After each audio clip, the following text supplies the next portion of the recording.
খাল কেটে কুমির আনার প্রবাদটা পুরনো। এখন কুমির দিয়ে শুধু টাকা নয়, রীতিমতো ডলার আনা হচ্ছে।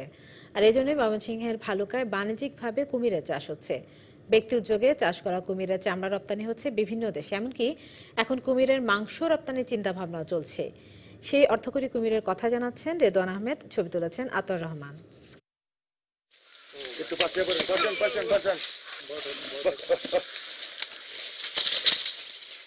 চিড়িয়াখানায় নয়, ময়মনসিংহের ভালুকা উপজেলার হাতিবের গ্রামে কুমিরের পূর্ণাঙ্গ খামারই গড়ে তোলা হয়েছে।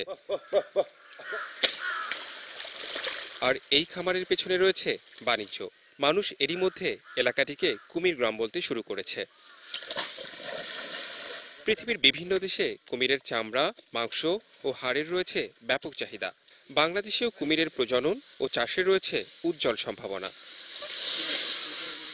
মাত্র ৭৫টি কুমির আমদানি করে যাত্রা শুরু করে রেপটাইলস ফার্ম লিমিটেড। বর্তমানে ছোট বড় সব মিলিয়ে এই খামারে কুমিরের সংখ্যা প্রায় ২,০০০।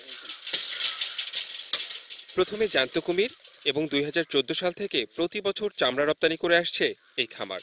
ভবিষ্যতে কুমিরের মাংস ও হাড় রপ্তানির কথাও জানান উৎপাদনকারী প্রতিষ্ঠানের মালিক। ২০১৪ সালে এখান থেকে ৪৩০টি কুমিরের চামড়া রপ্তানি হয় জাপানে, এবং ২০১৫ সালে এখান থেকে ৪০০টি কুমিরের চামড়া রপ্তানি হয় জাপানে, এবং প্রতি বছর এখান থেকে এই চামড়া রপ্তানি হবে কন্টিনিউয়ালি। চট্টগ্রামের নাইখ্যাংছড়িতেও রয়েছে কুমির চাষ প্রকল্প। বর্তমানে সারা পৃথিবীতে কুমিরের ৩টি গোত্রে ২৫টি প্রজাতি রয়েছে। কুমির সাধারণত বাঁচে ৮০ থেকে ১০০ বছর।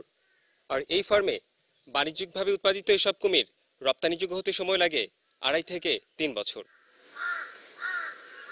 তবে দেশে নতুন কেউ যদি কুমিরের খামার গড়ে তুলতে চায়, সেক্ষেত্রে সার্বিকভাবে সহযোগিতার কথা জানান ডাক্তার আবু সায়েম।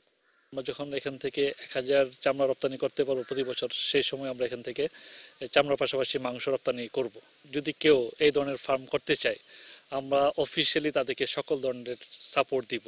এখন যদি নতুন করে কেউ শুরু করতে, তাদের সুবিধা হচ্ছে যে তারা দেশ থেকেই কুমির কিনতে পারবে।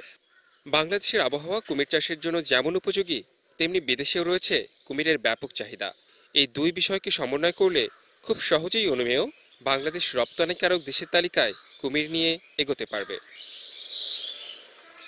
Redwan Ahmed, DBC news, Bhaluka, Mymensingh.